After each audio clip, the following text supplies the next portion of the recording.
1 फरवरी 2025 शिक्षा और अनुसंधान के क्षेत्र में केंद्र सरकार द्वारा प्रस्तुत बजट ऐतिहासिक और स्वागत योग्य है। इस बजट में शिक्षा को आधुनिक तकनीक से जोड़ने के लिए कई महत्वपूर्ण प्रावधान किए गए हैं, जो भारत के भविष्य को नई दिशा देंगे। डॉक्टर प्रदीप कुमावत, शिक्षाविद एवं अखिल भारतीय नव वर्ष समारोह समिति के अध्यक्ष ने बजट पर प्रतिक्रिया देते हुए कहा, विद्यालयों के लिए 50,000 अटल टिंकरिंग लैब और सरकारी स्कूलों में ब्रॉडबैंड सुविधा की घोषणा अत्यंत सराहनीय है। इससे विद्यार्थियों को नवीनतम तकनीकी संसाधनों तक समान अवसर प्राप्त होंगे, जिससे उनकी नवाचार और शोध क्षमता का विकास होगा। उन्होंने ये भी कहा कि सरकार द्वारा 2 लाख रुपए करोड़ का शोध और अनुसंधान के लिए पहली बार प्रावधान किया जाना एक क्रांतिकारी कदम है। प्रधानमंत्री शोध योजना के अंतर्गत किए गए इस प्रावधान से भारत में अनुसंधान को नई ऊर्जा मिलेगी, जिससे देश वैश्विक स्तर पर विज्ञान और तकनीक के क्षेत्र में अग्रणी भूमिका निभा सकेगा। डॉक्टर कुमावत ने ज्ञान भारत योजना के तहत पांडुलिपियों के डिजिटल रूपांतरण को भी ऐतिहासिक बताया। उन्होंने कहा कि भारत की प्राचीन संस्कृति और सनातन परंपरा से जुड़े ग्रंथों का डिजिटलीकरण एक ऐसा कदम है जिससे आने वाली पीढ़ियां भी इन बहुमूल्य धरोहरों का अध्ययन और उपयोग कर सकेंगी। मेडिकल और आईटी सेक्टर में बड़ा विस्तार। शिक्षा क्षेत्र में सुधारों को लेकर उन्होंने मेडिकल और आईटी क्षेत्रों में सीटों की बढ़ोतरी को भी एक बड़ा निर्णय बताया। सरकार ने इस वर्ष मेडिकल में 75,000 सीटों के साथ अतिरिक्त 10,000 सीटें और आईटी में 6,500 सीटों की वृद्धि की है, जिससे युवाओं को उच्च शिक्षा के अधिक अवसर मिलेंगे।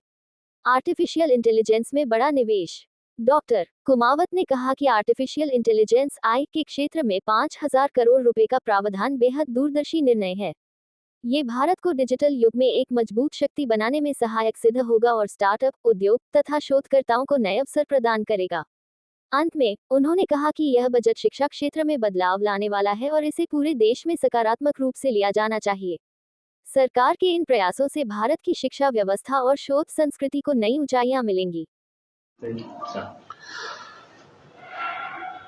फरवरी 2025 में जो निर्मला सीतारमण जी ने जो बजट पेश किया मोदी सरकार का, उसमें शिक्षा के क्षेत्र में जो अभूतपूर्व घोषणाएं की गई हैं, उनमें से सबसे महत्वपूर्ण ये कि शिक्षा को आधुनिक तकनीक से जोड़कर जिस प्रकार भारत के भविष्य को नई दिशा देने का काम किया है, वो स्वागत योग्य है।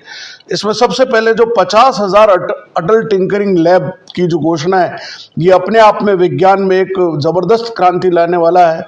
और साथ ही जो सरकारी विद्यालय उनमें ब्रॉडबैंड की जो कनेक्शन की घोषणा की गई है, वह भी महत्वपूर्ण है।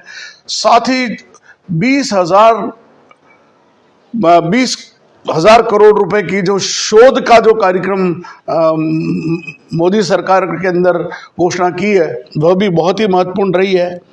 एक जो योजना ज्ञान भारत के अंतर्गत जो पांडुलिपियों का जो रूपांतरण करने का जो कार्यक्रम मोदी सरकार के आज के बजट में घोषणा की गई है, उससे भारत की प्राचीन संस्कृति और सनातन परंपरा से जुड़े ग्रंथों का डिजिटलकरण जो है, डिजिटाइजेशन, वो इतना ज़बरदस्त मैं समझता हूँ एक क्रांतिकारी कदम होगा, जिससे विद्यार्थी ही नहीं पूरा विश्व लाभान्वित हो सकेगा।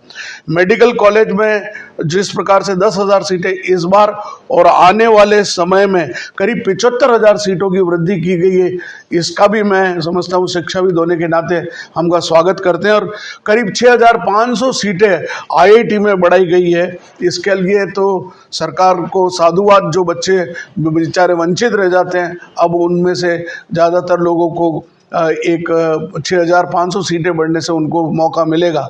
और एआईए के क्षेत्र में 5,000 करोड़ की घोषणा मैं समझता हूँ ये बहुत दूरदर्शी योजना है, जिसके अंदर आर्टिफिशियल इंटेलिजेंस के अंतर्गत 3 बड़े सेंटर्स भी डेवलप करने की बात की है।